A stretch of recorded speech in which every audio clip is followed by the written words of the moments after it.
does not want to leave the field when his coaches have said, come out. The number's been written on the slip and the number's up on the board. Well, there's only one person to ask that in South Africa. The number's been written on the slip and the number's up on the board. Well, there's only one person to ask that in South Africa who knows the answer, who can give us the rules, and that is the referee.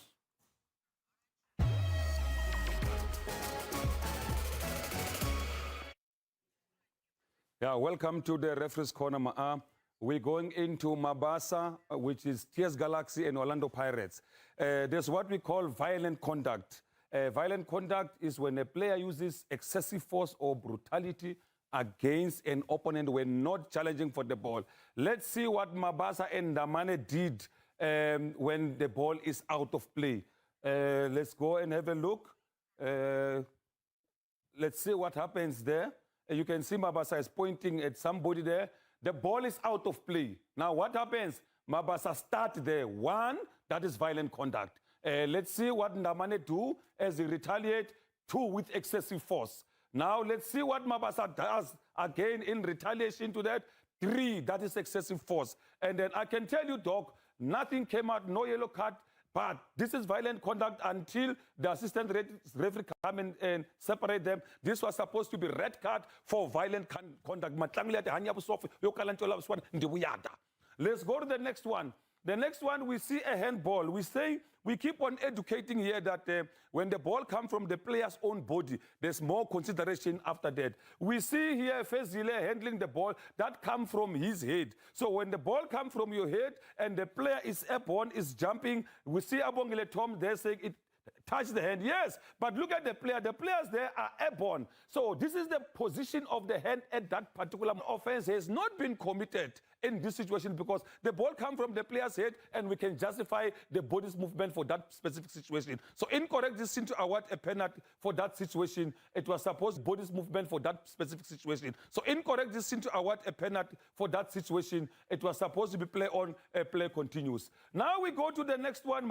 We're going to ball scored by a hand by Grobler. Let's go and have a look because the law does not allow or accept a goal scored by the hand.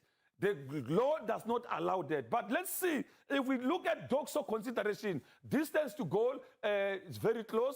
Number and location of defenders, Tele is behind. And then we go to this direction of play towards goal. The last one is the likelihood of the player gaining position of the ball. The ball is going towards Grobler. Then what happens? Tele hold Grobler. Grobler ended up using the hand to score that goal. We'll show you the hand of God there. Nobody has the ball. You see, he's now scoring with a hand. So this is no goal, but penalty should have been awarded and a red card be given to Tele for doxo situation. So it was not given, incorrect decision. Let's go to the last one, where we see a player refusing to leave the field of play. Right, here we see Chiefs making the last substitution of the match. Right, 3 subs at the same time. 2 went out, the other one at Aniwumi, Anindao. And then what does the law says? You can see if we play it there, and Twari there needed to come out, Bavuma there is ready to come in. And indeed, and Twari did not leave. Bavuma is ready to come in to serve the penalties. Bavuma said, "Ka and what does the law says? We'll go into the law and educate our viewers under law 3. The players to tell you what does the law says to answer you. It says the player must go immediately to the technical area or dressing room and takes no further part in the match except when there's a doctor. But the big one is if a player who is to be substituted refuses to leave, play continues. So now, therefore, play continues. And indeed, play continued. So correct this in by Ujeli Chaban. Silo Sagusasega, doctor.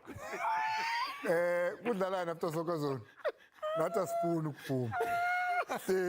Spoon. Oh.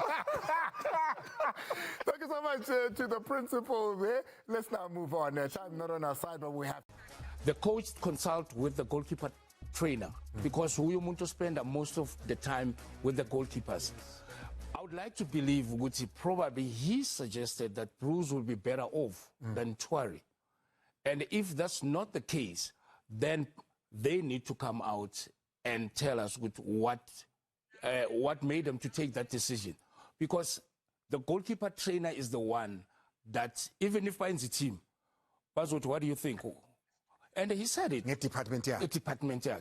He said Mtwari has been unbelievable against Nigeria, and he's been unbelievable when they were... But, okay, is it not disrespect? Is it not, having lost the change room? Is it not caring what... If I'm saying Angfuni, Angpumi...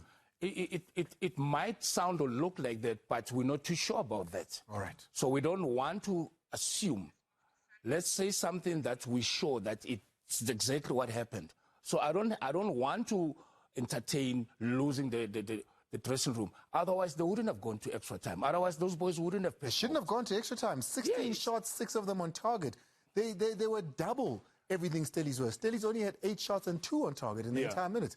But that's a story for another day. Let's take a look at Mamelodi Sundowns as well. That's another big team that was knocked out. They also went to penalties, and it wasn't to be for them. Thabo, this is one that you looked at. Mamelodi Sundowns. It's a Mamelodi Sundowns team that dominated ball possession with 74%. It's a Mamelodi Sundowns team that dominated ball possession with 74%. Marumo Galan 26%. But now the question is, look at Ama passes Gutayapi. Are you passing to head the opponents, or are you passing just to keep possession? And it's a Sundowns way. They rotate the ball, they shoot shine piano. Marumo Gallants. They are defending in numbers, and is to score goals against teams that apply a reinforced defensive makeup. Amatima Paki pass. Because we're talking about the Mamelodi Sundowns that has self makeup. Amatima Paki pass. Because we're talking about the Mamelodi Sundowns that has the biggest challenge for me, it's they didn't have enough numbers in the final third, but also they did not have the rhythm, the fluidity that you normally see. So that's the biggest challenge that we noticed with Mamelodi Sundowns, and they allowed the game to that you normally see. So that's the biggest challenge that we noticed with Mamelodi Sundowns, and they allowed the game to even go to penalties. And credit to Marumo Gallants for their defensive discipline, but also a good one for the team. Okay, let me show you something. This is a Mamelodi Sundowns page. Okay. So I took Mamelodi Sundowns last season after 13 matches, because this season, 13. I think one of the most glaring, and if you looked at the bottom, they were involved in 2 competitions by this point, which is the curling and the MTN. Yeah. They were still, of course, in the curling by this time because they made it to the final. This time around, they're out of both. But look at this, 13 matches. The most glaring thing there is what you speak about. This time last season, after 13 matches, they had scored 31 goals. This season, 19. Conceded 7, which is 1 more. They're still not that bad defensively. Definitely. But there's a glaring difference in what Thabo's saying. Sundowns attacking going forward. No, they are attacking going forward. But then again, we need to understand that Sundowns, they've got a lot of players that were involved in Bafana setup and also Club World Cup. And having said that, it's difficult for the coach to actually manage the fatigue of the players. And in this game in particular, he lost one of his key players, Mokoena. Police. Oh, Debo. Yes. And that also has an effect because the fluidity of the game, it's not perfect. And the social factor is not perfect. But I'm not saying this as an excuse. Every player that has been bought by Sundowns, they bought them because they think they will deliver.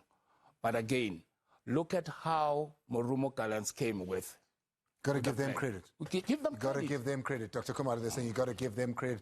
And also remember, that comparison is still the comparison of Coach Cardoso versus Coach Cardoso. So it's not saying that there was a better coach. No, it was Cardoso that broke all the records, scored all the goals. But let's take a look at it. Mhlambe ngehlo lika Thabo eliwu masterclass ukuthi kwenzakalani ku Sundowns.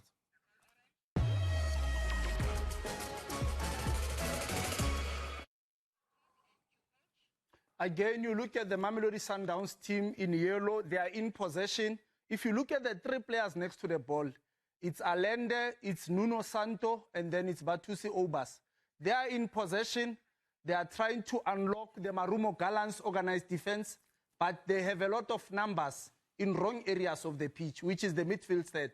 Now look at the forward passes played. Tashreeq Matthews is in possession.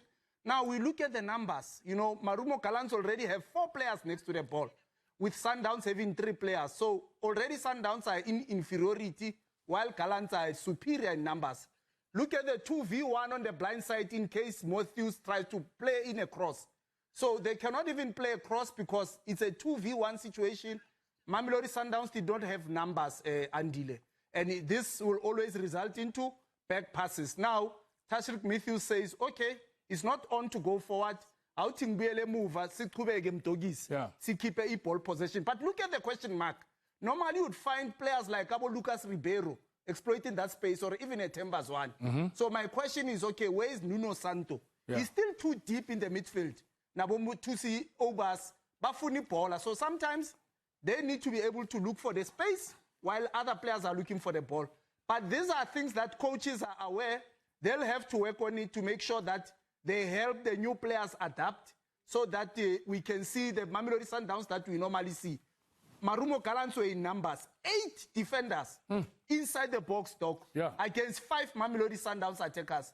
So maybe it's a question mark to say, can Mamelodi Sundowns deal with a reinforced defensive makeup team so that they can unlock? With time, it will show. In time, indeed, 74% of the ball. Your opponents only had 26%, and you went on to lose their game. You took 23 shots. Only 1 was on target. Mamelodi Sundowns, and not the